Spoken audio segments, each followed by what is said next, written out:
So the Lakers faced off against the LA Clippers tonight, guys, and they win in blowout fashion with a final score of 135 to 118.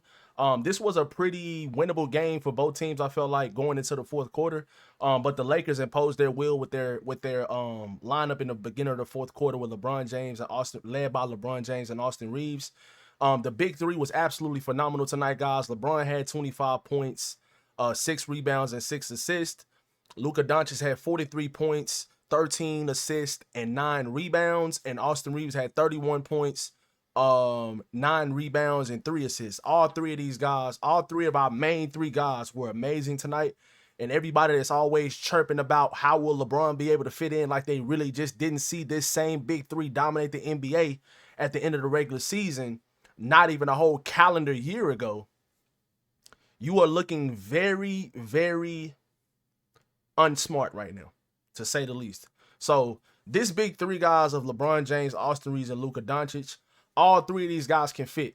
And they've shown that. They've shown this over and over again. They even played, I feel like they played pretty well in the playoffs against the Timberwolves. They could have probably needed a little bit more out of Austin Reaves, but he was dealing with a toe injury. And he really doesn't want to talk about that because he really is a no excuse guy, but I will, because that's just the fact of the matter. He was trying to play through a toe injury, but at the end of the day, this big three plays well together, and in tonight's game, they dominated. They scored or assisted on most of the baskets that were scored in tonight's game for the LA Lakers. No DeAndre Ayton tonight. Jackson Hayes did get the start, and I feel like Jackson Hayes was very good tonight on the defensive side of the ball. Ivica Zubac did not dominate this game at all. So that's always a shout out to Jackson Hayes for sure. I want to shout out to Jackson Hayes for sure. Actually, I want to give a round of applause. I want to give a round of applause to Jackson Hayes, because in the fourth quarter, Chris Dunn had a play to where like he came up behind Luka and he was trying to box him out, but he kind of pushed Luka, and Luka did over exaggerate a little bit where he fell on the ground like all wild and stuff like that. But Luka walked up to Chris Dunn and like let him know like, hey man, I'm here. You ain't gonna be pushing me around and stuff like that. And Chris Dunn kind of, he had the ball in his hand. He kind of like shoved the ball towards Luka's chest and pushed him back, like get back. And they started like talking crap to each other. And Jackson Hayes came up behind Chris Dunn and pushed him, like having Luka Doncic's back. And I loved every single second of that interaction, because Jackson Hayes is sticking up for the star player of the team. And you need guys to be able to stick up for players like that. Like, okay, hey, man, we're not going to let you just push around on Luka like that. This is our star player, and we're going to have his back.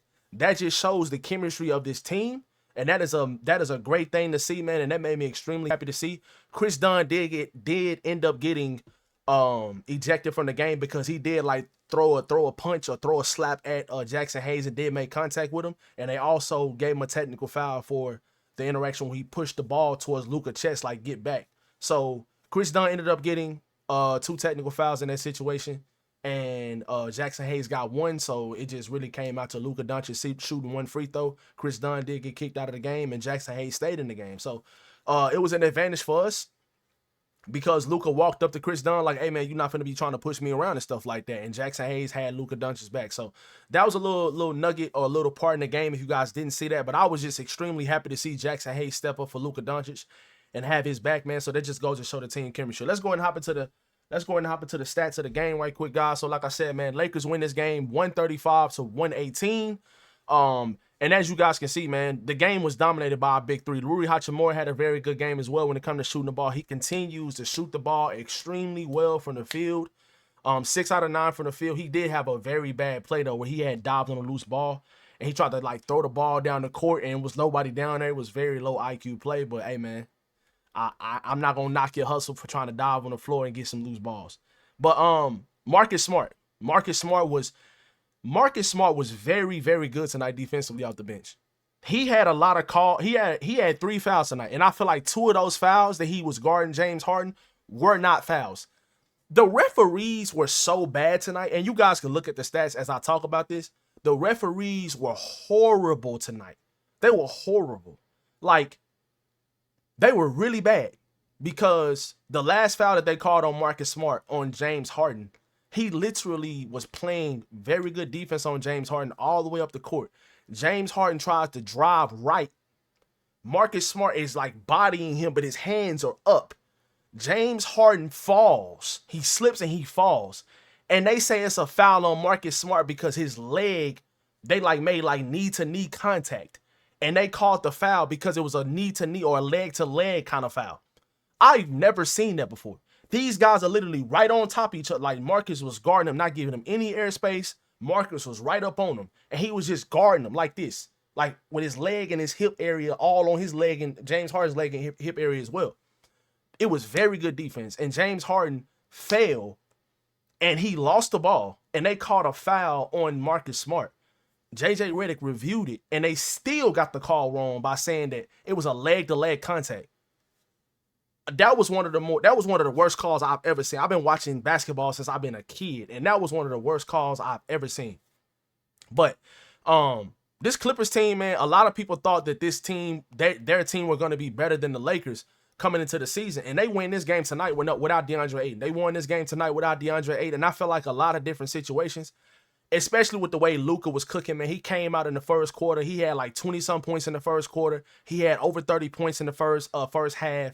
And he made like 5 threes in the first half, I believe. I mean, he was absolutely cooking. Games like this, I would have loved to see DeAndre Ayton because the Clippers started double teaming Luka. And when you give DeAndre Ayton a lot of the middle of the floor to work with, he can pull up for that mid-range jump shot. He's very, very good in the paint around the rim, making floaters and hook shots and things of that nature. So he's a little bit more, obviously he's more advanced than Jackson Hayes and that fast. You know, Jackson is more of a lob threat. But I want to give credit to Jackson Hayes because he has gotten a lot better at when he sets the screen and he rolls and the other team is double teaming Luka or Austin Reaves or LeBron, whatever ball handler.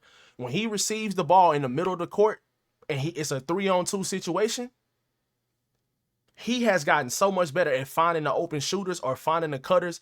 Even tonight, he threw one pass to Austin Reaves, corner 3. He threw another lob pass to Rui Hachimura. He was cutting off the wing or off the corner. He was cutting, and Jackson Hayes was coming down the middle of the court. He threw a perfect lob to Rui Hachimura. He has gotten so much better at throwing those passes when he's coming out of those double teams and he's rolling real hard to the rim. And he gets the ball and he's making decisions in the middle of the court. If he can develop a nice little float game or some type of little nice like shot around the rim, I mean, Jackson would be a very good NBA player if he developed that shot and not just be relying on catching lobs and being a dunk, being athletic and dunking the ball all the time. So those are things that Jackson Hayes definitely can work on, but he has definitely gotten better at passing the ball out of double teams and out of the pick and roll. So I want to give a major shout out to Jackson Hayes, man. Love what I seen from him tonight too. Just alone from not letting Ivica Zubac dominate this game. Now, Zubac probably could have been a lot more aggressive, and they probably could have been a lot more aggressive with getting him the ball. But he only had 10 points tonight and 10 rebounds. Like, and in a matchup against Jackson Hayes, who's a smaller center, the Lakers did a phenomenal job, man. I feel like LeBron did a great job on Kawhi Leonard. Kawhi had 19 points tonight, but I just think a lot of his shots were contested. He didn't shoot efficiently from the field. He didn't shoot efficiently from the three-point line. So LeBron did a phenomenal job on Kawhi Leonard tonight. He was in a little bit of foul trouble as well. So I don't know if he was on a minutes restriction or what, but he was in foul trouble. The Clippers made a lot of threes tonight. It felt like a lot of threes came from Collins and a lot of threes came from Chris Dunn. Yeah, that combined they shot 7 of 12 from the three-point line. Like that type of point differential coming from those guys.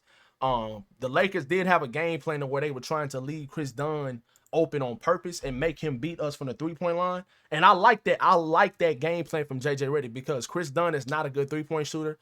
Some teams are actually doing that right now against us with Marcus Smart because he's not shooting the ball well. But he made a very, very important 3 late in the fourth quarter. Or was it late in the third quarter? It was in the third quarter or it was in the fourth quarter. I can't remember. But a very important 3 for us to kind of like keep the momentum. I believe it was in the third quarter. It was in the corner. And Luka Doncic was coming off of a dribble drive, and he kicked the ball out to Marcus Smart in the corner, and Marcus Smart knocked down the 3. He also got a couple layups from the Clippers double teaming Luka Doncic in the third quarter as well. So Marcus Smart came out and he played well tonight. He didn't score a ton of points, but he made some timely shots, and he played some great defense on James Harden and Kawhi Leonard. So shout out to Marcus Smart, man. This was a great team win. Once again, for the people that don't believe in this big 3 or don't think that LeBron can score no more, or I've heard so many dumb things like, Or when LeBron comes back, he's not going to be able to shoot the ball that much. Or when LeBron comes back, he ain't going to do nothing but average 15 points a game. LeBron James is still an all-NBA player. Austin Reaves is an ascending all-star player. And Luka Doncic is a top 3 player in the NBA. These 3 players can all score, facilitate, and they can score from all 3 levels. They fit well together. The only question mark is the defensive side of the ball. But so far this season, they've been just fine. So if they can continue to be, if this team can continue to be league average on the defensive side of the ball, and they can hit you with these flurries of on the offensive side of the ball, they will be fine. And I continuously say that, and I will continue to say that again. So the big 3 played great tonight against a very good Clippers defense, a very good Clippers defensive team. They didn't have Derrick Jones Jr. tonight, but they did have Chris Dunn, Kawhi Leonard. You know, Zubac is a very good defensive center. He was all defensive center last season. So they had most of their defensive pieces.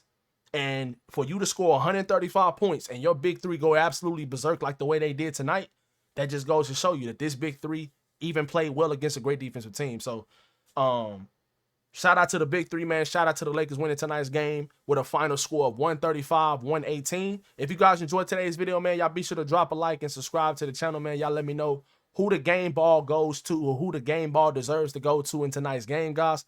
I'm going to get a game ball to Luka Doncic tonight. I'm going to get a game ball to Luka Doncic, man. He was absolutely unguardable.